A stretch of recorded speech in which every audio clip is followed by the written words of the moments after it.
different things, and that's okay. 'Cause we just like different things. Me and my mom like our eggs different way, and that's okay. My mom likes them fried. I like them scrambled with cheese. TBTL. I'm going to suggest that we have a little constructive talking time. Not long at all. I mean, maybe 10 minutes or, or maybe 15 is also good. But it'll be so amazing. You'll love it. It's going to be the best ever. I love this show. Do I wish our fans were a little more hip? Yes. Do I wish they were a tad more on top of their hygiene? Absolutely. Do they have a confused look in their eyes like a dog that's heard a strange sound? Yeah. But strap that dog to a sled, and baby, you'll be flying across the tundra. Hey, can we get back to the funny?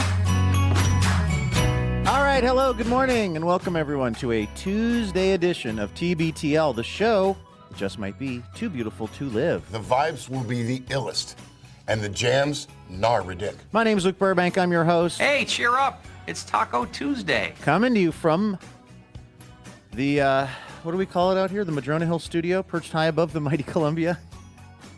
That's a strong start to the show. I have done this show from, how many? Let's see. Going back to the Mount Baker studio and then Studio de Bajo, which were in the same house. And then the post office in Port Townsend, and then the Burbank Springs Broadcast Center, and then in Portland. I forget what we were calling the Portland one. And now out here at the Madrona Hill studio. So, yeah, okay, it's reasonable that sometimes I would forget where I am. I have not forgotten that we are at episode 4,780 in a collector series. Let the fun begin. That's because I have it written down right here on my show sheet. I was reading the Oregonian this morning, as I tend to, and saw some bunk journalism. I'd like to point out to anybody watching, this is really bunk journalism. Also noticed that the New York Mets, who have put their fans through a lot, and this is coming from a Mariners fan, the New York Mets have put their fans through quite a lot, and I think did something that, I don't know, I wouldn't be happy if they made, let's just say it was a Mariners game and the Mariners had to change their uniforms because of Emma Stone. Oh my God, that's so crazy. Why? Talk about that, and we'll try to not let it descend into Mariners talk, because we already foamed that off for a good 30 minutes before the show with this guy. Speaking of uniforms... In an age of uniformity, he's quite the opposite. An authentic subversive. He's also the longest-running co-bro of the show, maybe best known for his depictions of the tall ships. He's Andrew Walsh, and he's joining me right now. Good morning, my friend. Good morning, Luke. You know, right before we started recording, either you or I said something that reminded me that we videotaped ourselves. Do you call it videotaping? We recorded ourselves via video for yesterday's podcast. It was released the usual way, but also donors got a email with a video link if you wanted to see us do yesterday's show. But it did not occur to me to go in this morning and see how many people watched that or what have you. And I went in. Literally tens of people watched it, so we're on brand with that. 9 of those were me. 9 of them were you. One of them looks like Susie B. But also what I'm seeing here are comments. Now, this is interesting. I think people are more likely to comment on a YouTube video than, say, our website or something, which also has commenting ability. And a lot of people just saying this is very special, love seeing this, somebody just bragging that they were the first commenter. I love that. Although I see something here that I think you'll be interested in. It says the death of Achilles is in the Iliad. So that's very close to what you were saying. There was some confusion yesterday because the Iliad and the Odyssey are like... I mean, I was not as wrong as I've been about other things, but I was effectively wrong because I was saying something about how maybe I thought Achilles had done that to Oedipus, and that was not. Oh, the Oedipus thing was off. Okay, sure, yeah. Also, somebody wants to know if you're sitting at a standing desk. I don't know. I am sitting at a standing desk. This is a desk that does go up and down. I hesitate to. Oh, now we're not releasing this on video, but maybe we should. I've got a lot of like equipment that's kind of locked down to the desk, so I have to be careful. Speaking of my old broadcast haunts, when I was in doing the show from Portland, I would always sort of stand, I think, but typically while I would do the show. And then I had one of those ergonomic chairs, too. And then one day I just decided that I liked sitting in a comfortable chair. Like, ergonomic is often code for not comfortable, because the whole idea is it's keeping you engaged. It's not letting you just, like, fully kind of, like, to use our show sheet or show title from yesterday, slouch right on into things. And so I was sitting on that chair for years and years, and then I just one day decided to use this other chair that I now have, which you can see. Oh, yeah, that's a nice classic-looking, very classic office chair. What do you call that style? Well, I think it's in the style of like a Herman Miller kind of style of chair, but it's a knockoff because the Herman Miller's kind of expensive. But or it's in that kind of mid-century, it's got sort of steel and leather or whatever. But what I realized, because I did actually watch some of the show yesterday, I was very excited about the video feature. I was really excited that I could show you the video of last week tonight when I was getting roasted by John Oliver, and the fact that we were putting this out as, a visual product, and that we can put little, like I'm going to tell you a little bit later about some bunk journalism, and I've actually got screen caps of the article to kind of build my case and stuff. So I was pretty psyched about it, so I went back and watched a little bit of it. I wanted to see how the video playing went and just maybe the top of the show. And what I realized is I have an involuntary habit that I don't even realize I'm doing, because this chair that I sit in also kind of rocks back. It's on a little sort of a fulcrum point or whatever. And I quite like rocking in it, but it does make me look a little silly on the video. I didn't realize that I'm rocking for about 80% of the program. I thought you looked like a nice chill bro. I obviously have fidgeting issues. In fact, I'm getting out my fidget spinner here. I'm thinking maybe this is what's going to solve the issue for me. I knew that. What a blast from the past! Yes, this is literally the one that we acquired in the RV. On our RV trip. Remember somebody gave these to us? The Miracle on Dirt. Was these from Remember those days? Yes. When the Mariners sucked, but it was sort of okay for some reason because we didn't have any expectations. Do you know we just missed the anniversary of the Miracle on Dirt? I think it was right before we headed to Valley City for the and that was a young Cal Raleigh. A Cal Raleigh who would still eventually I remember when I started the show. No, that wasn't Cal Raleigh. Oh, it was Mike Zunino. Zunino, yeah. Mike Zunino. Zunino walk or as I call him, young Cal Raleigh. Against the... Zunino. Middle. That boy. He got it. He got it. He got it. Mike Zunino just walked off Minnesota. Winner, chicken Sorry, dinner. Twins fans. You and I, in an RV lot in, I want to say New Mexico. I think that was New Mexico, yes, or Arizona, doing New Mexico. Like a happy dance. Yeah. Because that was obviously the ninth inning. Were we losing that game? We I think were. That was a comeback, Yeah, right? it was a comeback from dirt. behind. Actually, it was June. It wasn't July. So it was June 7th, 2017, the Zunino walk-off. But I do have that on my calendar. We got to remember to celebrate that properly, because next year will be the 10th anniversary of the Miracle on Dirt. See, I want to go back to that, though, because are you able to check again? I'm sorry. I know I said we weren't going to talk about baseball, but now we're talking about baseball. Can you go back on the computer and tell me what our... I can go back on the computer. Hey, computer. Yeah, I had a computer, but it broke.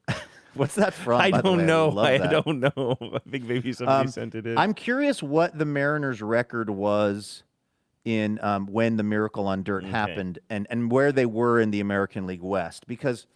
What I remember about that time, that special time in our friendship and in the history of TBTL, was we were driving around that RV, and I feel like we were listening to games when we had a chance or could tune into them. And I don't remember feeling as terrible as I feel right now after we went in and lost 3 of 4 to Texas. Like you and I before the show today were just kind of like venting. Like, how do we get in touch with that version of ourselves where we were... my guess is that was a relatively meaningless game, right? Or am I totally misremembering? I'm thinking it was meaningless, but it was also a time when the idea of a meaningless game was meaningless to me. I was just I was so new to baseball that it just every game just sort of felt like a gift. And like at that point, I was like, well, I've never seen the Mariners do anything, so just winning a game was always exciting for me. Like I just didn't give up on the season the way like long time fans would. I'm trying to figure out what our record was, but it's my understanding that was not a quote unquote meaningful game. I'm trying to figure it out as I'm speaking here, but anyway, but it was just so much fun, and you know what I mean. That's sort of the fun of it. Last year, going relatively deep into the playoffs, we'll just say deep into the playoffs, sort of set this expectation, and then kind of coming back with a stronger team this year on paper, and then just seeing it squandered is just really I was telling you before the show, it's just like I don't want to watch this series. I mean, the hatred that I have for the Dodgers is also like sort of clouding things as well. But like I don't feel like just watching the Mariners just like go into that grist mill. Is that a word? We were 30-30. Oh, okay. With that win. Oh, okay. So actually, but I wonder what the division was doing then. We're below 500 right now, which is just ridiculous.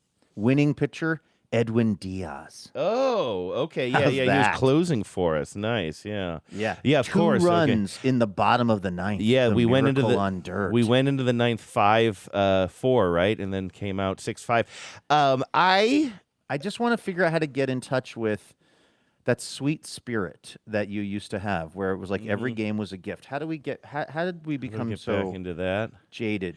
Well, it is. I do enjoy following more teams than I did at the time, though, too. Maybe so that's kind of nice, a little bit. Just like you, kind of like I'll put on the game no matter what it is, like Sunday night baseball or whatever. So I do. I mean, it's not like I've given up on baseball, but there is something very demoralizing about this particular Mariner season that we're living through. I do. Famous last words. Here's what I think. I think that they're going to win tonight against the Dodgers, and the reason is because there's no reason you should think they're going to win. This is my classic Burbankian theory of all sports, which is that when something is very unexpected, because we just had a rough series against Texas, and Texas, they ain't no Dodgers. So by all accounts, we're limping into Los Angeles with our tails between our legs. We are just not hitting, etc. By all accounts, luckily I shut down my Kalshi account and I can't use any sports betting here, so I won't be putting any real money on this. But really, Bob Ferguson shut down your Kalshi account. No, believe me, he couldn't get his grubby mitts on this thing. He could try, but no, I shut it down because it's just too Trump associated for me. I do think it was shut down though, right? I don't think we can use it in Washington anymore. I mean, I've never tried, but I thought that like a judge upheld whatever. Well, yeah, but the question was if Kalshi was going to abide by. Oh, okay. I just kind of because the judge can't like. What a weird thing for me to assume in 2026 that somebody would do what a judge orders. Yeah. What are you, daft? I'm a child. No, actually, you know what changed my mind on it was mostly I was doing it out of boredom and also to spite the listeners who gave me grief when I brought it up. But then I listened to an episode of Why Is This Happening with Chris Hayes, and he had on Bobby Allen. I was listening to that, yeah. It was a great episode. I kept waiting. I don't know if I made it quite all the way to the end because I think, like, I don't know, my car came or something. But I was listening. I listened to almost that whole episode, and I was just waiting. Like, at one point, will Chris say, "So I got this friend," and I might recognize some of the stories coming out of your. At the end of that episode, I was just like, I can't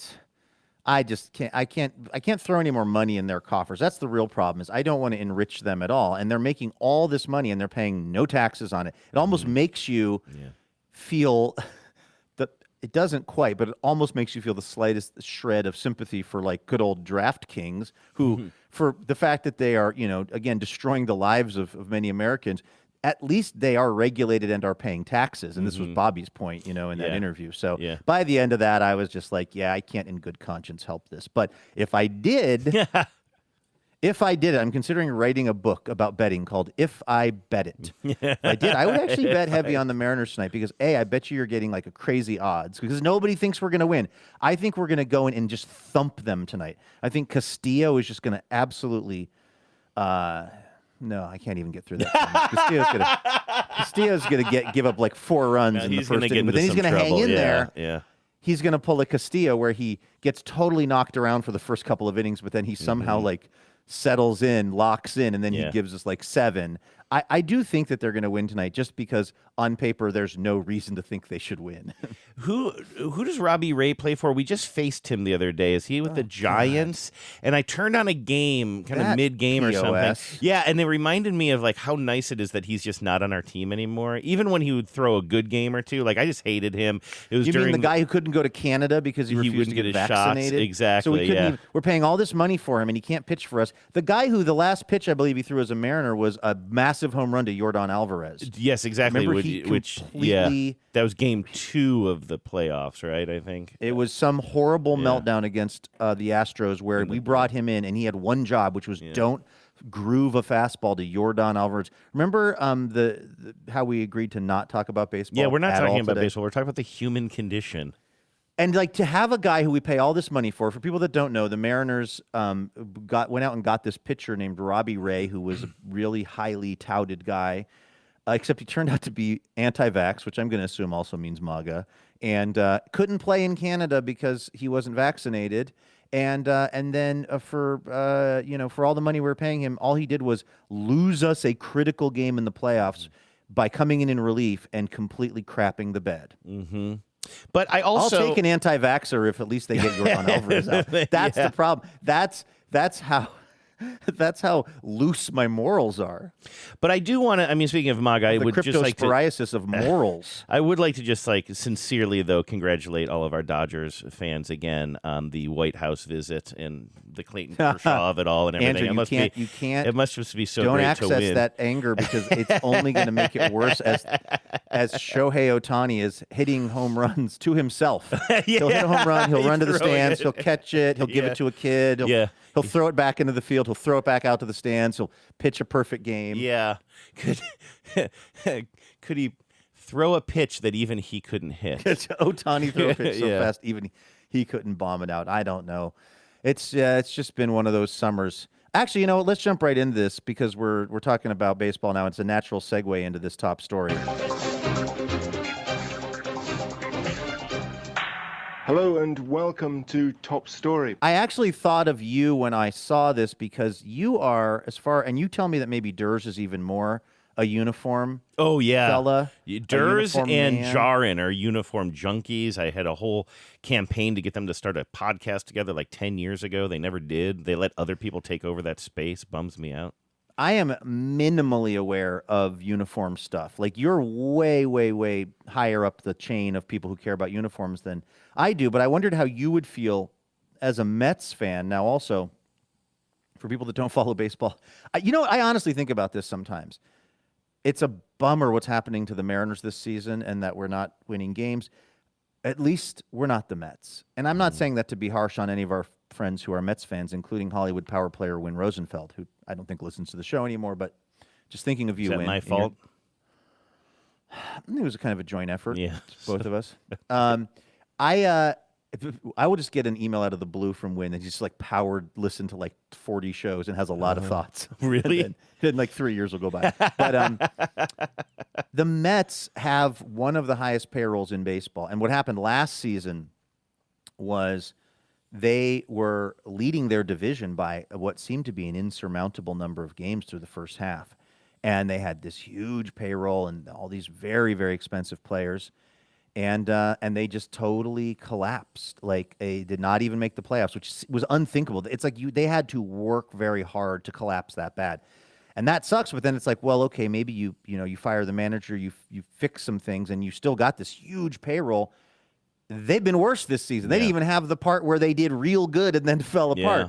It's been a rough time to be a fan of that baseball team, and I say that with sincere, peace and love to the people that root for them. Absolutely. So Can I just say, like, I root for a team that is very frustrating to watch, and we often get frustrated by the management of the team and also just the front office of the team about like the decisions to save money or make money as opposed to putting money into the team and getting some, splashy acquisitions or something like that. And here it must be strange to be a Mets fan, and I don't know. I assume I don't know. I feel like every time I bring up an ownership group, people are like, well, well, they're evil. And it's like, yeah, maybe just people... I'm the one who thought the Mets owner was a DJ, so don't feel bad. Right. So, I don't know what the backstory is or whatever, but I mean, also it's kind of like, yeah, you name any team and then they say, well, the ownership is terrible. It's like, yeah, maybe that says something about the billionaires running the country. The people who can afford baseball and football teams tend to be maybe have bad politics in a lot of cases. Anyway, all of that is to say, it just seems like it would be, I would be grateful as a fan to say, well, at least my team is out there trying, right? Like, 'cause the Mets, even after last season, they picked up that, weren't they kind of vacuuming up some big talent this offseason? It seems like they're kind of always doing that right now, but you're right. This raises the question. Is it more painful to have your team drop a boatload of money and then be one of the worst teams in the National League, which the Mets are? They're in last place in the NL East. Or to be a fan of a team where the owner is miserly and they don't spend very much money? I kind of don't. I mean, I guess, honestly, I would take at least they're spending the money. It's not working, but they're spending the money, maybe. But okay, they got Bo Bichette. That's who I was thinking of. I was like, who was the Blue Jay who went there? It was Bo Bichette, and then of course they took Jorge too. But Jorge, we're just glad that Jorge got a big rich deal. But like that was a pretty risky acquisition, honestly. How's Rango doing over there? I don't. Well, he was he got injured like right away, so I don't know how long he was out. Yeah. I'm wondering how you would feel. Let's say you were a Mets fan, Andrew, and also you're a person who does notice uniforms. Like, I care. I care. I City just don't know Connect much. night or something. Sure, yeah. If you showed up, let's just say it's the Mariners now. You show up on a Friday night game, and the Mariners are not wearing their typical Friday night jerseys, which is a special jersey now. It's that. It's the Steelhead. Steelhead's jersey, which is the new. Very nice looking. Yeah. Oh, actually, that's not true. They wouldn't be wearing that on Friday night. They'd be wearing their original City Connect. The Steelhead, they have like two City Connect. The Steelhead City Connect would be on Sundays. But anyway, yeah, so I kind of know on these special days what they're going to be wearing. Well, if you went to the game, let's just say you're a Mets fan, and you go to the game, and they're, again, already playing pretty badly this year, and they're not even wearing the uniforms they're supposed to wear. Why? Because Emma Stone is there shooting a movie, and the filmmakers have talked the Mets into not wearing their regular jerseys because it somehow works with the plot of the film, which is not... Yeah, they probably wanted, because they were playing the Dodgers, right? They probably wanted classic jerseys for both teams, or... I guess, although... Not throwback, but like not these, kind of maybe modern ones that something are that looked a little more modern. And I'm guessing that the Mets, on some level, also, got paid for the... Certainly they got paid to give over part of the stadium for filming. Who knows if maybe the producers greased their palms with a couple of sawbucks to get them to wear the, not the normal jerseys. But I think I would be salty as... By the way, the Mets lost to the Dodgers that night. I would be salty. If I came to a Mariners game and the Mariners are lining their pockets, the team is lining their pockets with an Emma Stone shoot, and it means that the team is now making an exception, and then they lose on the night, you don't want to cross me on that light rail. I'm going to be in high dudgeon.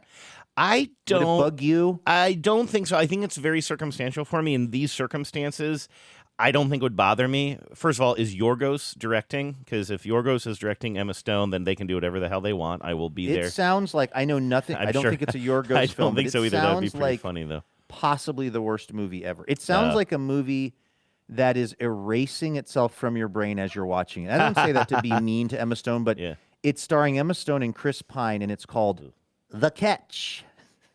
Okay, yeah, some sort of like rom-com, baseball-themed. It's a rom-com thing. Where they're at a baseball game and maybe she catches a ball or something. I don't know. Chris Pine, by the way, not Chris Pratt. I was picturing Chris Pratt. I say Chris No, Pratt? no. Sorry. You said Pine. I think I said ew or something, which isn't right to Chris Pratt either. It's just like he's in those. But have you seen those commercials? Pride of Lake Stevens for his prayer app? And who's the really toxic fella? Who's geez Louise? Who's the actor who is like Mr. Boston? Jim Caviezel? Mr. Boston. He's Donnie Wahlberg? Yeah, not Donnie. Donnie. Mark. Oh my goodness, that Mark was awful. Wahlberg. Anyway, Mark Wahlberg and Chris Pratt are both in these like prayer app commercials where they'd say like, "Stay prayed up, stay prayed up." Where are you watching this? I just wherever I can. I don't place I can. understand. No, I don't know. I think I stumbled on it after these messages or something. I want to be careful because we do have people who listen to the show who are people of faith, and I really want people to live whatever their truth is. But I find Chris Pratt, who did grow up in Lake Stevens, Washington, he had quite a lucky turn in his life. He was selling Cutco knives. He ends up moving to Hawaii. He's working at a Bubba Gump shrimp company. He's a server there. And one of the customers is a woman named Ray Dawn Chong, an actor, also happens to be the child of, I believe, Tommy Chong of Cheech and Chong. Yeah. And she thinks that Chris Pratt, as her server, again, I want to say at a Bubba Gump shrimp company, she thinks that he has a certain pizzazz and like casts him in a movie that's shooting in Hawaii. He gets the part in the movie, ends up moving to LA, has some bit roles, ends up on, Parks and Rec, ends up as Indiana Jones. Like, this guy has had an absolutely phenomenally blessed and lucky life. And I guess it's interesting to me that after all of that, he's become hyper-religious. I don't know why. I just feel like being hyper-religious did he is sometimes... become, or was he always? We should ask Camaro Kev, because I believe Camaro Kev was in class with Cully Pratt, Chris's brother. They do a thing up there where they name all their kids with the same letter, like they do in Camaro's family. It's very confusing when I am hanging out with Camaro's family. But they spell confusing with a K. That's the confusing part. But I get the sense that was, I don't think he grew up in a particularly Christian home. I think I would have heard about that through the grapevine. I feel like this has been a later in life kind of thing for him. And again, everybody can do whatever they want. It's just, I guess if I were Chris Pratt and everything had broken my way in the way it had, I think I might think I was God. I don't feel like I would need to turn to a higher power. I think I would be like, man, I got this life thing figured out. Man, I got this thing licked. Oh, you know who the third person is? And so there's three guys who are advertising this. Yeah, basically. The app is called Hallow. And you got Mark Wahlberg, you got Chris Pratt, and then you got the guy who played Jesus in Jim Caviezel. No, Jonathan Rumi. Oh, do you know who Jonathan? That's funny because Jim Caviezel also played Jesus. And is a nutcase and is from Mount Vernon. Jonathan Rumi, another Washingtonian, played him in The Chosen. Basically, he just plays Jesus in a whole bunch of stuff, I think. Professional Jesus guy. Yeah, and now he's selling a prayer app, which is, so this is a, let's see here, this is a Mark Wahlberg one. Hey, stop what you're doing. Pray with me. Oh, he's just going to do Jesus a prayer. Christ, Son of the living God, empty me. Why Remove am I me up from so everything early? holding me back. Fill me. It's 2 a.m. Fill me with your love and your peace and your fire. All right. I'm not trying to make fun of religion. I give here, you my but life. Use it for your good, I just want to say Lord. pray. Why are you up. Franklin Father, Gramming our Holy show Spirit, right now? amen. I don't know what I'm... Join me and millions of other in Stay prayer prayed on up. Hallow. Stay prayed up. Stay prayed up. He's got this whole Stay thing prayed now, up. prayed up. Hashtag stay prayed up, stay prayed up. Anyway, it's those three, and they're kicking around these app commercials, and I don't remember exactly how I got on this. All I know is I couldn't think of Mark Wahlberg's name. I'm starting to worry that they don't have a script for the movie The Catch. Everywhere I'm reading about it. Oh, yeah. Can we actually get back to this? I'm on Deadline Hollywood right now. I don't know what this is just the second happened to me. website I've been to that has said specifically, plot details remain unknown. I apologize, by the way. I was really up late last night, and I don't know anything that's happened in the show so far today. I really am a bit out of it. I was definitely... I stayed up. I didn't pray it up. I love that there's a moment every day where you and Mark Wahlberg are awake at the same time. Wait, is he known for getting up? Does he get up super early and I go to bed super late? He's famous for allegedly his schedule is he gets up at 2 a.m. Okay. He eats a 30 egg omelet. He works out for 5 hours. He takes his kid to school. He does all this, he writes a script or something. He stays prayed up. He's always circulating his insane schedule, but then he just goes to bed at 4 p.m. He's just shifted his entire day to be, I believe we've even discussed this on the show years ago. It's and again, if that's how he wants to live his life, no problem, but it's he's just moved everything to a different kind of quadrant of the day than most of us. Which I actually advocated for at one point because I had a weird schedule where I'd get in. It wasn't a night shift, but I would get into work around 3:30 in the morning for a morning edition shift. And so it kind of put me half a day kind of out of sync with everybody else, which I liked because my lunchtime was not a busy lunchtime wherever I was going to get lunch, or you know what I mean. I remember around the holidays going shopping, and like my day was so weird that I was doing my holiday shopping at a time when everybody else was at work. So you can make an argument, and also it gets you out of social engagements. If you're like, no, sorry, I go to bed at 5 p.m., then sorry, I can't come to your picnic or what have you. But again, I'm a sour, weird person. Okay, so I have it in front of me, by the way. Okay, good. Mark Wahlberg's actual schedule that he somehow published somewhere. 2:30 a.m. wake up. Okay. 2:45 a.m. prayer time, aka stay prayed up. Yes. 3:15 breakfast. 3:40 to 5:15 workout. 5:30 post workout meal. 6 a.m. shower. 7:30 a.m. golf. That's a long shower. 8 a.m. I respect that. Is that a 90-minute shower? That looks like he's got 6 to 7:30 blocked I out. love No, this. sorry, he's got 6 to 7:30 blocked out for a shower. But here's what's weird. Stay showered up. Here's what's really weird. Golf time, 7:30 to 8.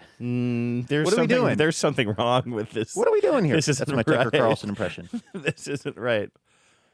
Half hour of golf. No, 90-minute shower. 90-minute shower, half hour of golf. Hour of golf. Does he have one of those just little greens and one of those little putting greens in his office that He's got he got for Father's Day or something? He hits into a net. He's got one of those, like, I promise you there is a movie, to bring up one of your favorite actors, an actor of a generation, Andrew. I am sure there's a movie where Dabney Coleman is putting a golf ball in his office into one of those little... You know what I mean? There's absolutely got to be, yes. That little one hole that, like, in the 80s, bosses were always putting golf balls into. Yeah, while he's dismissing someone or being savage or something. Somehow either firing absolutely. someone, or either in person or over the phone. He's doing something very dramatic and mean, but really what he's focusing on is his golf putt. Yes, exactly. Okay, so what happens after speed golf? This is bullshit. 8 a.m. snack. Okay.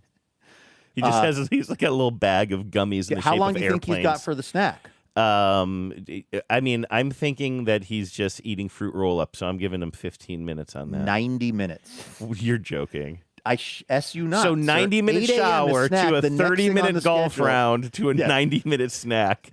Well, there's nothing else on the AI. schedule after snack until 9:30, which is cryo chamber recovery. Oh, from the snack.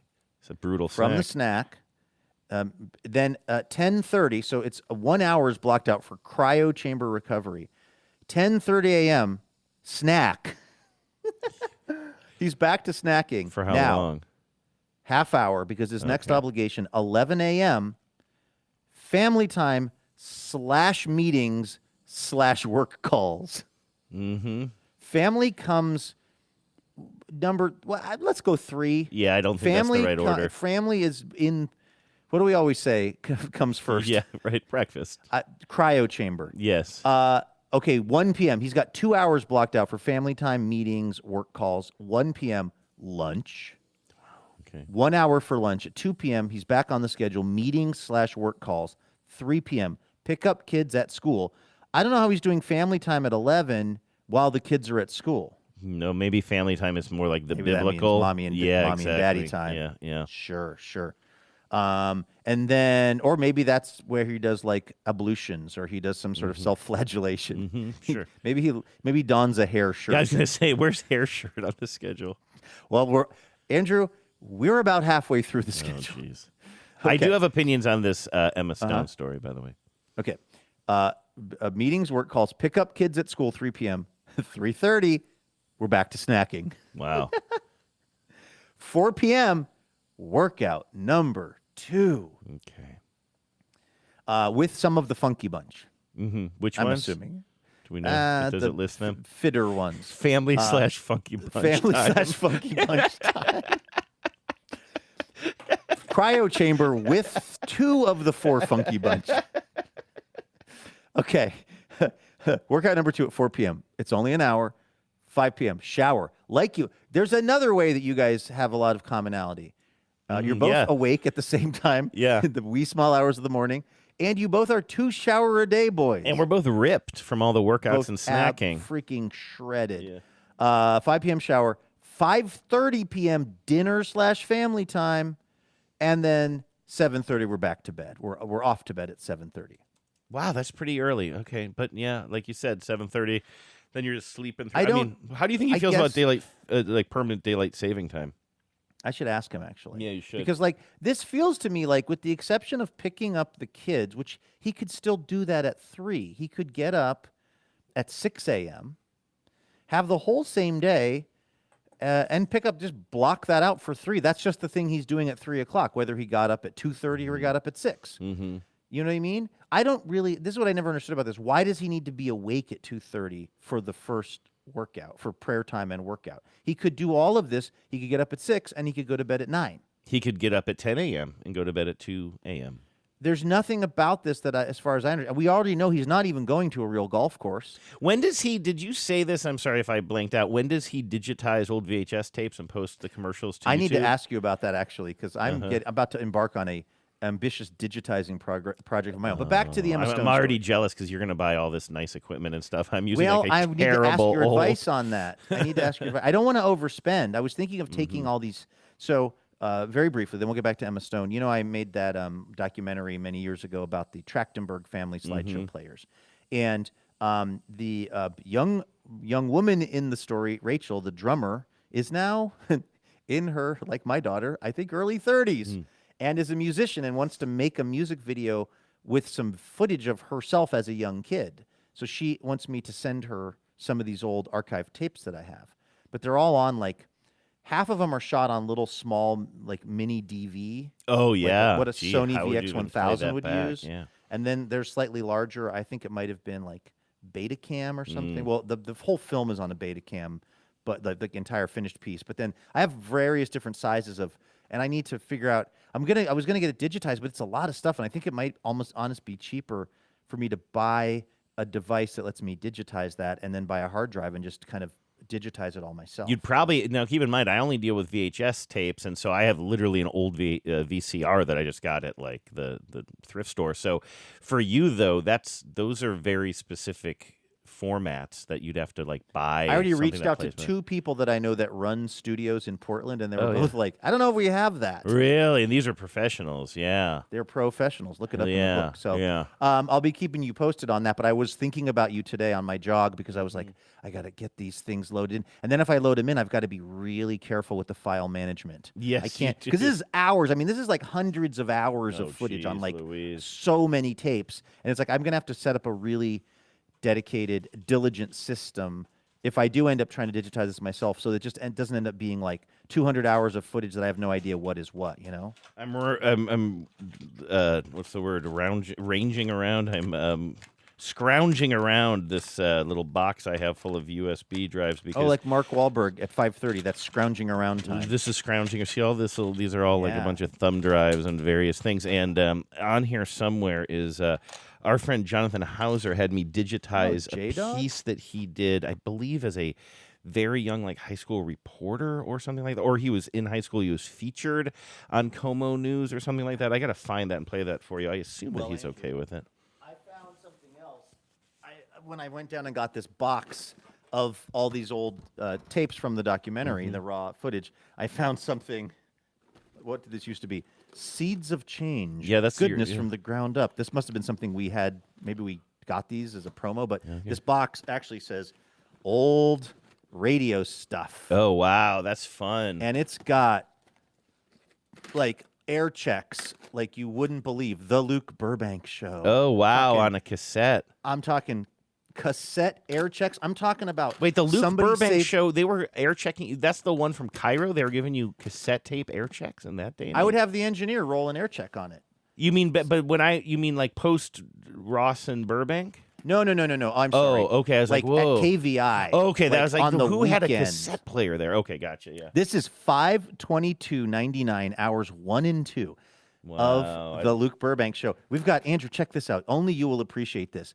It's the DAT from Only a Game that somebody put a Post-it note, Save for Luke. 3 exclamation points. I must have had a little. That's not my handwriting, by the way, either. No, so somebody who ran traffic probably. Somebody got the Only a Game from February 23rd, when I must have had a story on there. No. I've got just like, I'm not going to, I'm not going to, oh my gosh, this was my archive of stories that it's a DAT, of course. This has got a story where I went out with an Olympic shotgunner, a story where went to the wheelchair Olympics, something I did about the Sonics and the Jazz, a story about hilltop cameras, police cameras in the hilltop neighborhood of Tacoma.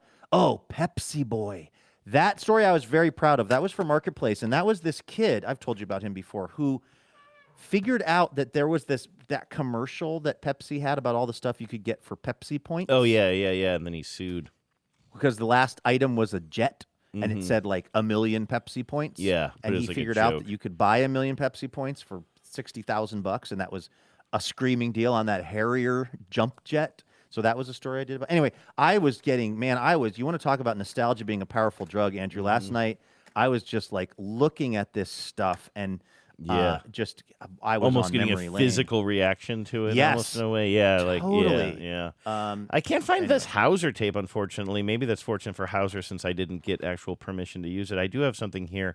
My computer's been acting funky lately. I need to get to the bottom of this, but I do have something here that says February 28th, 1995, Como Morning News, full. Let's see if Did you work at Como ever? No, this is just stuff I've scraped off old VHS tapes that I found like at a garage sale or something. Let me see if that... Two from this time. Oh, no, I have a double, something kind of a... Here we go. Let's try this. Have signed a trade agreement that heads off a big trade war. In your morning money, word that the trade deal will have an impact on the Northwest. Now, I want to tell you, if I can get this dialed up again, who these reporters are. This is Channel 2 from this time yesterday. Welcome back to 543.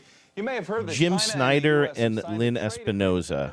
I know Lynn Espinoza. Yeah, In your morning money, word that the trade deal will have an impact on the Northwest. As Como's Farland Chang reports, computer software companies in Washington are among the big winners. For years now, Microsoft has been leading the fight to protect its products from being copied illegally in China. Microsoft says last year alone, it lost more than $350 million. Well, my computer malfunctioned, but also that wasn't super interesting. So let's go back to this Emma Stone story, shall we? Your question to me before I confuse. Would you be ticked if you showed up and your team had sold you out for, did not have their normal uniforms on so as to accommodate Emma Stone? No, like we've also learned grew up rich. That's right. Oh, that's what this is about. Okay, this is why you're so upset. Because here's the deal. I said the context around this matters. First of all, like I say, if it was, if it was some sort of movie that I might be interested in, maybe I would be more excited about it. But also, listen, if my team is on a winning streak and they have been wearing the same uniforms every day because of the winning streak, or even like the rotation of the uniforms is working for them and they're just locked in, and then they mess up their uniforms and then they lose a weird game they should have won, like maybe I have some feelings around that. But at the outset, like given just like normal, like what the league is doing with uniforms these days is just such a blatant cash grab anyway. They just keep on creating new, in most cases, god-awful City Connect uniforms.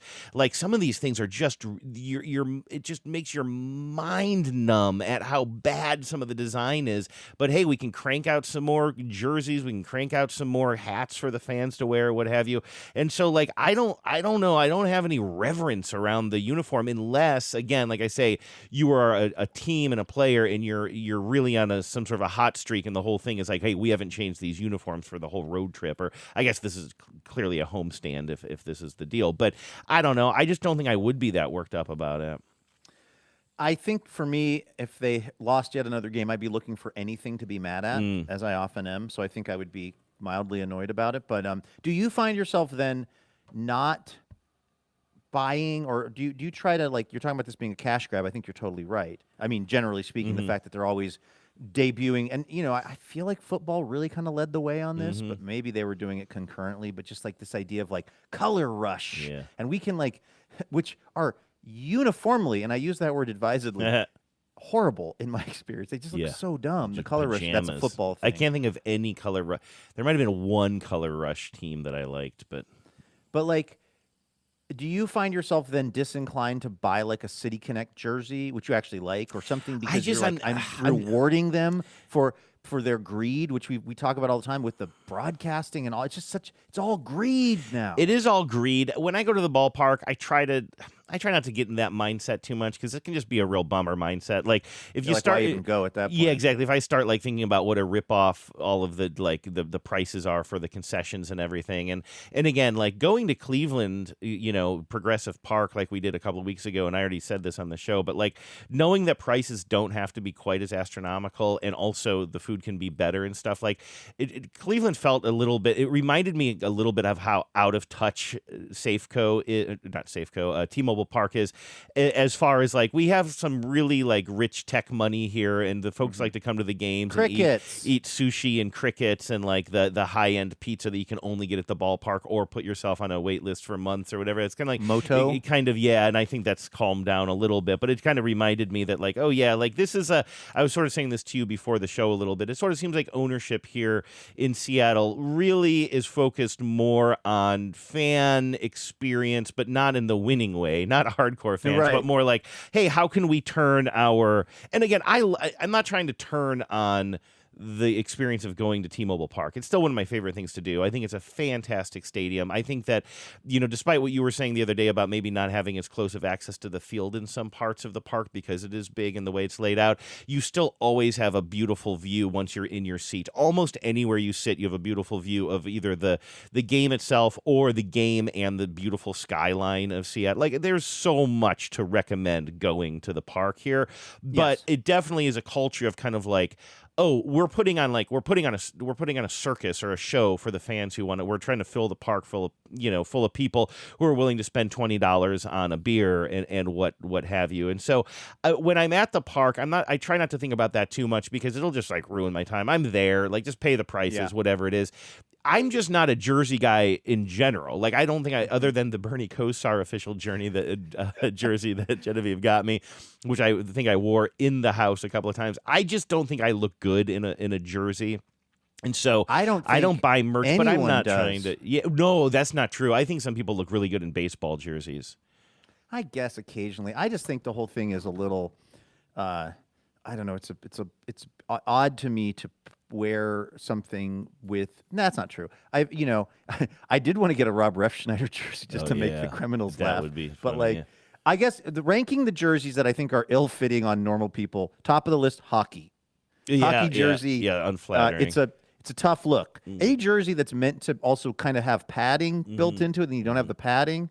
You are infantilized. The director, Kevin Smith, who I know our listeners love and who seems like a good dude, loves hockey jerseys. He looks like he's 5. Football jersey, also tough to pull off. Don't jump on the bouncy bounce. You know this. You know this. Yes. What did you say? So hockey and then football, did you say? I think agree with hockey, football. Yeah, me too. That's why. And I'm just a booker of a probably guy basketball anyway. because it's a tank top. Yeah. And then baseball is actually the best. Baseball, I think, can be very translates fashionable. the best to normal life wear, I would say. Yes, I see some really cool. I think that baseball jerseys are cool because you're usually like a lot of people are leaving them open in the front. Like they're more form fitting. Like some of them are more form fitting. I think some women look really good. Like with the Sunday cream jerseys and that the Mariners used to wear. Like it's a very good kind of look, and it can be almost, if not like sort of slimming, it can be, it's not as like boxy and blocky, and it can be more flattering. Yeah, I actually think baseball jerseys are kind of cool. I just don't buy them. And, when I'm buying a new Mariners hat, like I'm just going to buy the one I like the most usually, but I just haven't bought a new hat in a while. But I'm not trying to withhold. I just, I'll buy a new hat once every couple of seasons or something. You know what I actually thought turned out pretty well were our TBTL baseball shirts, those blue shirts. Yeah. I saw a couple people wearing those, at least one person wearing that in Ohio at our event. Yeah, look good. And I thought, boy, I'm proud of that shirt. That shirt actually holds up. Like it's a nice looking shirt. Yeah, we talked about what kind of shirt that is. That's the kind of like the jersey with like the blue sleeves and the white front and back or whatever. What do you call that sort of? I thought the one that just said it had writing. Yeah, and it just says TBTL on the front. Yeah. That's what we're describing. Doesn't it have like multiple? Didn't it say multiple things?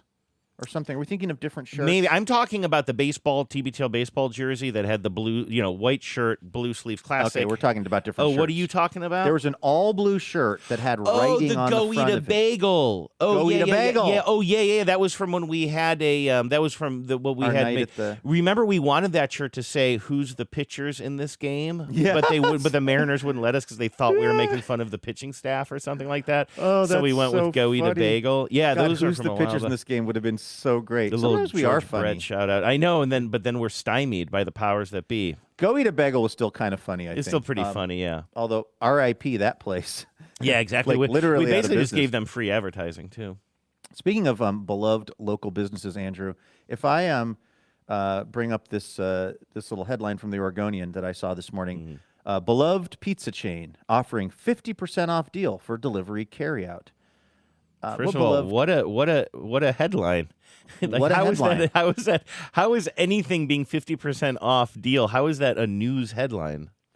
Very surprising to me as well. Very inexplicable. I thought this just something stinks about this headline. Beloved pizza chain offering 50% off deal. I was like, this feels like SpawnCon advertorium. And also, who are they talking about with a beloved pizza chain? None other than I'll show you the next part of the article.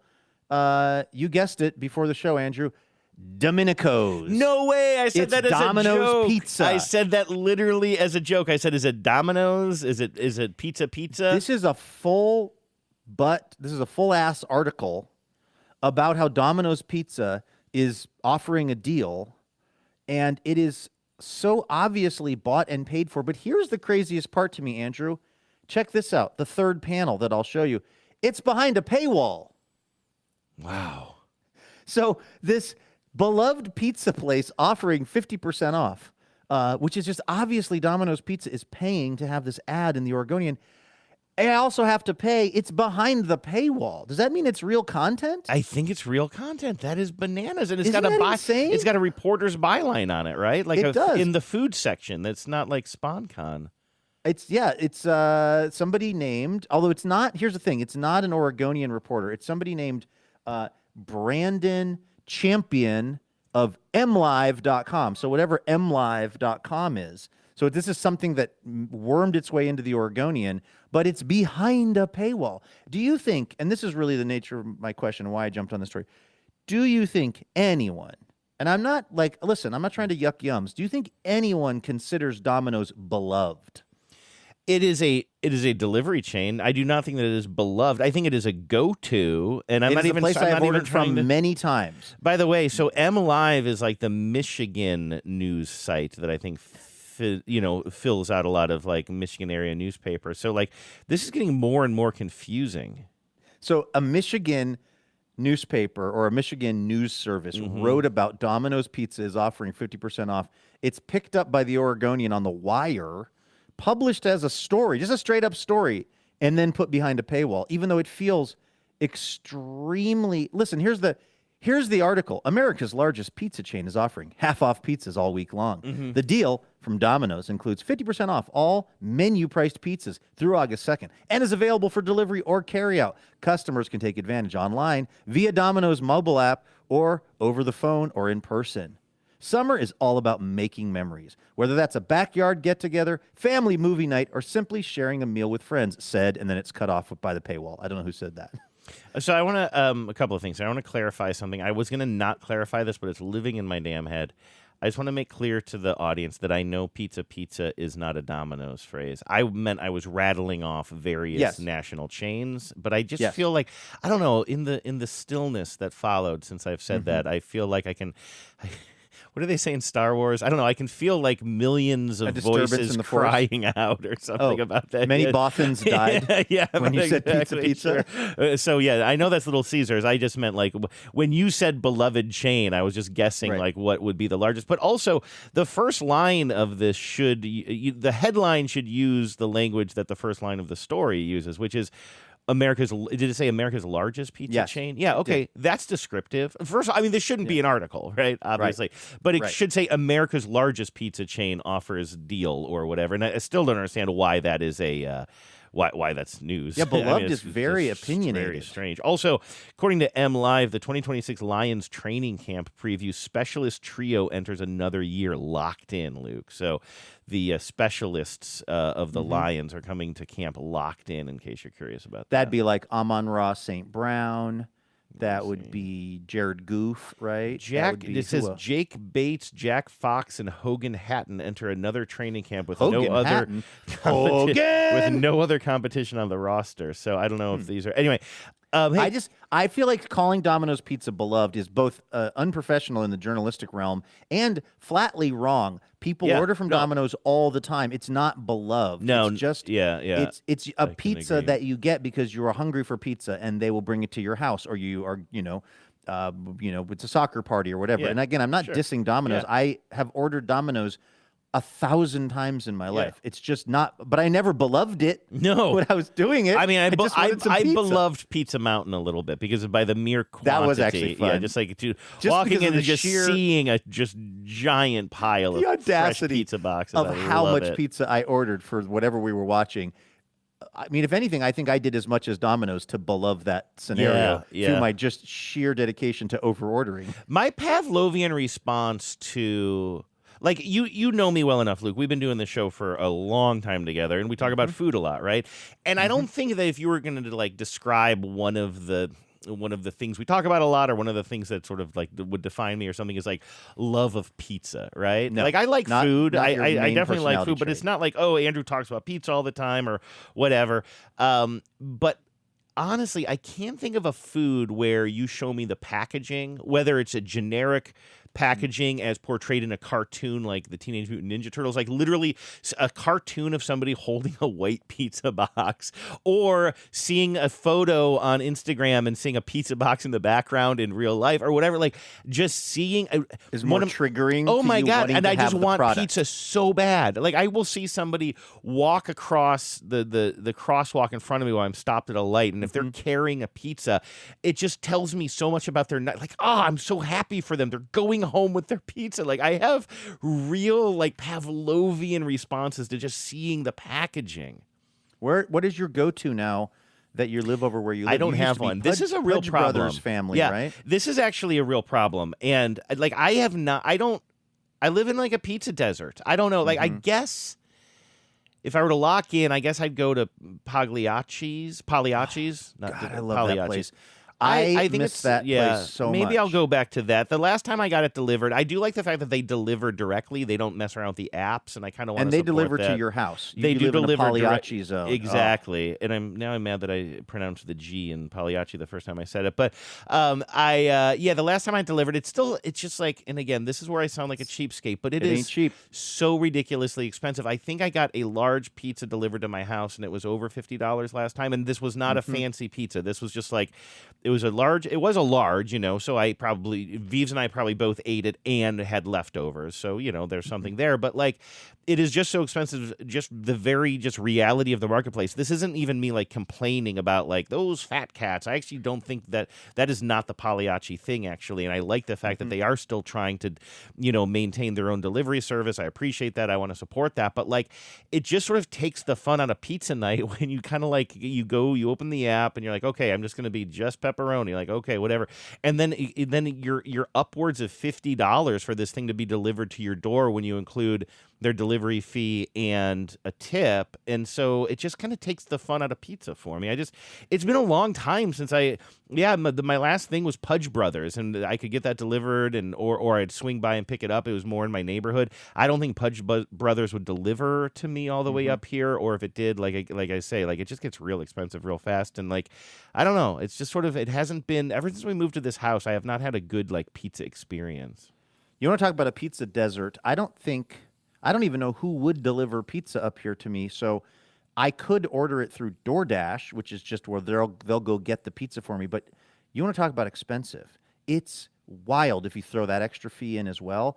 I have, at any time I go to DoorDash, I will have 2 or 3 pizzas that I started ordering. And and then bailed on. That makes me 'Cause I was feel like, better because you're not I a can't hit cheapo. go on this. I can't spend $60. That's what I'm talking about. It gets. I keep For on saying me. over 50, but it's like close to 60. And again, and I'm so glad to hear you say that because I feel like a cheapskate saying that, or like again an old man who's living in the past. It's just like the reality of things now. And again, I would much rather.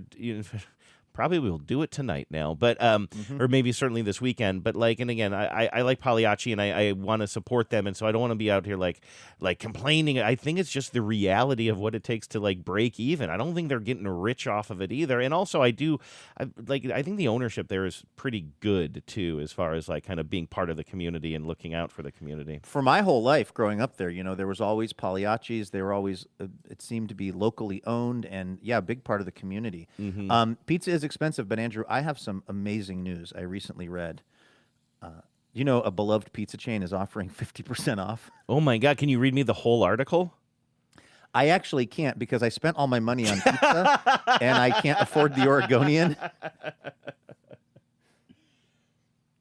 Actually, since we're not going live to the thing, we can stop down briefly. I don't know that I've gone to voicemail. But I might have one. Okay. But we could also just call it good. We just hit an hour. It's funny because that's one thing I noticed yesterday was, when we're doing this as a, I guess you could edit it. I could stop down. I didn't. Yeah. It was I nice sorta to not didn't have know. to be honest with you. And we were kind of in the mode of not doing that for the thon anyway. So kind of keeping those muscles strong. Yeah, we could have stopped down though, but it was. But yesterday, I was realizing in the moment, I was like, I don't know what the. Yeah. I don't know what the. Am I okay? We're just doing this as if it's that I'm big kind of of a glad deal. we just jumped in though and didn't overthink it. Oh yeah, I'm so glad we did. I have an email that I like actually. Okay. So can I play? Yeah, this you sound go right ahead. here? Yep. Here I go once again with the email. Every week, I hope that it's from a female. Oh man, it's not from a female.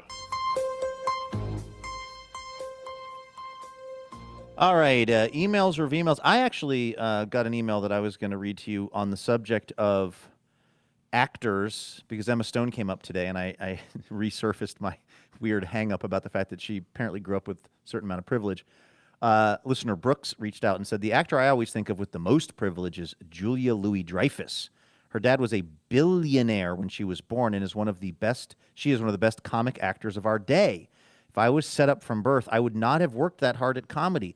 I would manage the family nonprofit and enjoy my vacations in the south of France. I believe, I don't know if it's still the case, but there was a period of time where those they're sort of silos that are down along, I guess, the kind of Elliott Bay or Puget Sound, kind of in I'm doing a bad job. You know where the old Seattle PI building is with that big globe on top of it? Yeah. I seem to remember that there were some big silos. I don't know if they were for grain or for what they were exactly for, but I was always told that those belonged to Julia Louis-Dreyfus's dad. Really? Because he was this industrialist and he was a very, very, very, very wealthy person. Now, here's what's strange.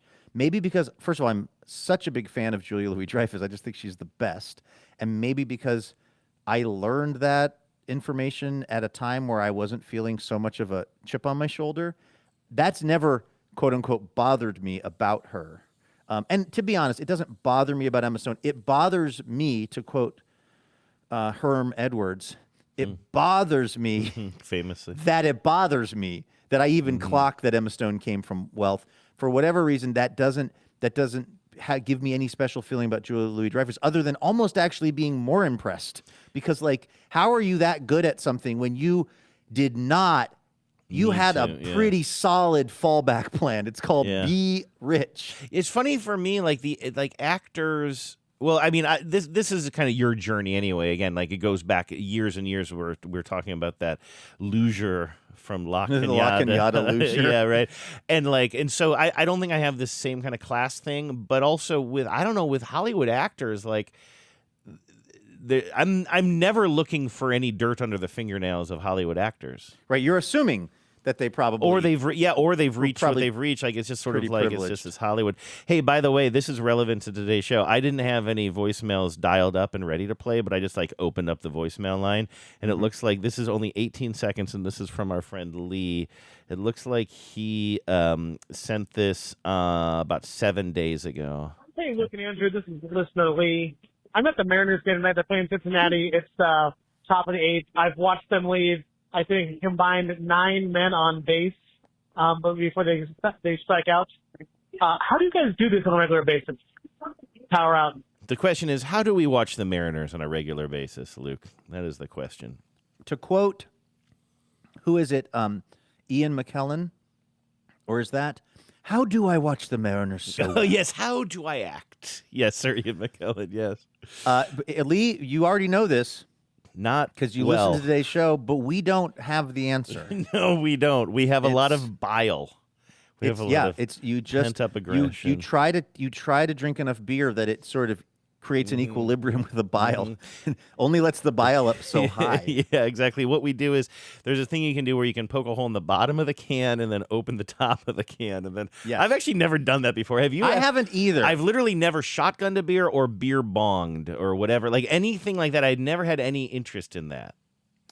I've never done any of that. You and I have a story, and I'll be spare on details. Oh, sure. And also we're oh god, this goes back a long way. We're running up to the end of the show, but like, there's somebody that we both know who was very, very excited about doing a keg stand at a party that was being thrown. And I believe, and again, this is all kind of lost in the fog of war and the fog of I'm sure how much I was drinking that night. But my memory is that the person at the end of it all did the keg stand, and I don't believe was actually maybe drinking any of the beer out of the thing. And also, but made like such a big deal of it. I think also there was sort of like it was not impromptu. I believe they had pants. A change of clothes for keg the stand event. pants because you know if you're wearing a dress, okay. Oh, that's what it was. It wasn't about like dress, getting messy. messy. Oh, I thought it was like getting messy and then changing out of it. Yeah, the whole thing was just a little bit extra in a way that and non-organic in a way that you would hope a keg stand would be organic in some way. I mean, It was just the way that I scheduled. grew up. Yes, and exactly. I missed the entire. I was not in a frat. I wasn't really in a college drinking culture, so I missed the whole. Whether it's the, like you said, the sort of like doing a shotgun beer or doing a gravity. It's not a gravity bong. That's actually a weed thing. I also have never done a gravity bong. Neither have I. I mean, people say gravity bong, but like, that's not a bong, right? It's like some weird thing people do. It's like they cut a 2-liter bottle in half and then submerge it in a sink. Like that, a gravity bong is, again, it's kind of a college I thought it was thing. Taking a rip while you listen to John Mayer sing gravity. Oh, you know what? You might be right about that. I might have been. I have much to teach you about weed culture. Yes, I look forward to that. I'm remember our honestly... great idea, by the way, or it was my idea, but I'm letting you guys kind of punch up some of the jokes on it of the idea of having, I don't know if it's a sketch or a movie that we write or whatever, but it's a person who is just so unbelievably into weed culture and loves weed culture, but does not smoke weed at all. Like, just not interested. I thought I punched it up with he's smoking NA weed. Oh, that's right. You want a he's smoking whatever non-intoxicating weed. Yeah, it's like the way that a lot of people, myself included, will enjoy an NA beer now and then. Like, are they making any NA weed? Are they making weed that doesn't get you high, but that gives you all the benefits of the smell and the lung damage and whatever else? I think they're called gummy bears at this point. They're just. You can get them at the store. Dude, I have been on a weird kick with. It started with Becca had a bag of Nerd gummy clusters. Oh, are those good? They're amazing. Because I like gummy candies, and those look good. Do they have a crunchy outside sort Yes, grab a pack. They're very big in the running community because they're like so much sugar that if you're out on a long run and you need like a big kind of, I guess it would be a glucose ingestion, you just throw a couple of those Nerd gummy clusters down. And so she had a bag of them and, of course, didn't consume all of them. And so I had the bag of them. And they're so good. And it's like, Addie also got me for Christmas some kind of like sort of sour gummy thing that she said were kind of the best version of this. And I got to get the brand from her again. Something changed in me where I started eating, like I was not a gummy person, but like now I was in the Las Vegas airport flying home the other day and I wanted a sweet treat. I bought red licorice. Oh. This like weird Australian kind that my dad eats called like Wallies or Wallabies or something. And it's like, there's a whole new Luke, Andrew, who likes to eat that stuff. I went through a big gummy bear and kind of gummy candy phase, I think like last summer. I don't know how privy you were to it, but I know I told you I even went online and bought the actor-comedian Martin Starr has started a gummy bear company called Sweet Stash or something like that. And and I bought some of those, and my buddy Neil likes gummy candies too, so we were like buying them and sort of trading notes and buying them for each other. You know what Vives and I have been doing now, and I don't know how. Oh, I do know how this started. Is it interesting? Probably not. Will I tell it? Absolutely. I was in line at Home Goods, and Home Goods is the store that's sort of like filling the need I have from like not going to Target anymore or shopping at Amazon or whatever. Like when I need, well, Home Goods, I go there. And you heard me talking for a long time, like on the show, I was like, I don't know where to get towels anymore now that Bed Bath & Beyond isn't around. And now I realize, oh, there's Home Goods right between my pet store and my Sprouts grocery store, Home Goods. And I go in there more than you would expect these days. I love the smell. It makes me feel like a kid going into a store. Like my mom probably dragged me into stores like these when I was a kid, and I absolutely hated it. Now the smell of all the potpourri and just all of the just middle-aged shopping that happens there, it just like calms me down the moment I walk in, and I love it there. And then it's kind of like TJ Maxx ish. I think it's owned by the same company, right? And Marshalls or something. And so when you're in the checkout line, they kind of have those stanchions and it kind of winds around, and they try to get you to buy all these impulse purchases. And they had a thing of Jelly Bellies there, and I was like, ooh, that's tempting. And then I was like, I'm not going to buy them. And then the people in front of me at the cash register, there were 3 cash registers open, and all of them were having some sort of issues with the customers. Like one customer was going back and shopping, another customer was like, and so I'm sitting there, I'm waiting. And then I'm like, I'm here so long. I'm going to pick up this bag of Jelly Bellies. They got me. But then there was something, Luke, and I don't know if this makes sense to you or not. I'm standing in line, still not moving. I'm holding this bag of Jelly Bellies, and I'm like, I don't want to buy Jelly Bellies from Home Goods. There's just something about like we just threw this in the box extra when we were shipping a bunch of toasters and bath towels or something. There's just something about consumables in a store like that I was like, I just don't want to do it. And so I set it back down. I finally got out of that store. I find myself in the grocery store probably 20 minutes later, and there's Jelly Bellies at a higher price point. And I bought them at the grocery store, but I still felt like, yeah, I want to buy this stuff at the grocery store, not in line while I'm holding my gift bag or whatever I was buying. Yeah, I don't buy my furniture at Safeway. Right. And I don't buy my gummies at World Market. Exactly. Which is my version of that. I love World Market. I cannot go into the World Market in Tigard, Oregon without spending like $300. They have me dialed in on like outdoor furniture and like stuff that it's just a weird conglomeration of things that I'm like, I didn't think I needed that, but I really probably need to get that just to be safe. But you know what happened with the Jelly Bellies? So I end up buying these Jelly Bellies at the grocery store like moments later. I eat a few while I'm driving. With the spirit of Ronald Reagan? I was. No, I almost tried to do an imitation, and then I bailed on it. I threw them in the glove box, and then at one point, Genevieve said, "Oh, I see you have some Jelly Bellies in the glove box." I went to town on those.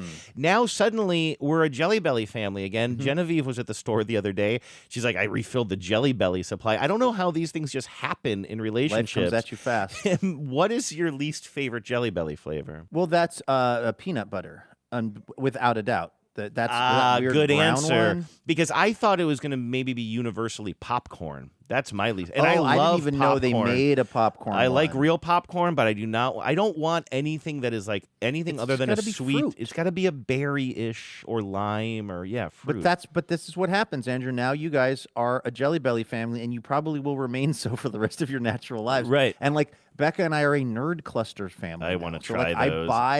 I buy bags of Nerd gummy clusters when I'm out and about, and then that's now a thing I'm doing. And I'm going to ask Genevieve if we can introduce Nerd clusters into our relationship. See how she feels about that. I don't know. Is there a good way? Where do you have that conversation? Well, it's all about obviously consent. In timing. What's Dan Savage's thing? GGG. Oh yeah, I can't remember. Giving and gracious, and God, you got to stay prayed up. Yes, that's the last G. Think that's it. Okay, good. Power out. Probably a good place to wrap things up today. Hey, thank you for listening, everybody. That's going to do it for today's show. Game. Good game and giving or something. Good game and giving. Like you got to be game for what your partner wants. I'm guessing. Yeah. Well, there you go. That's your starting point for trying to integrate Nerd gummy clusters into the into your family Nice. life. All right, thanks for listening. We are going to be back here tomorrow with more Imaginary Radio, so please dial in for that. In the meantime, have a great Tuesday. Go Mariners. It can't hurt at this point. Yeah. And please remember, no mountain too tall. And good luck to all.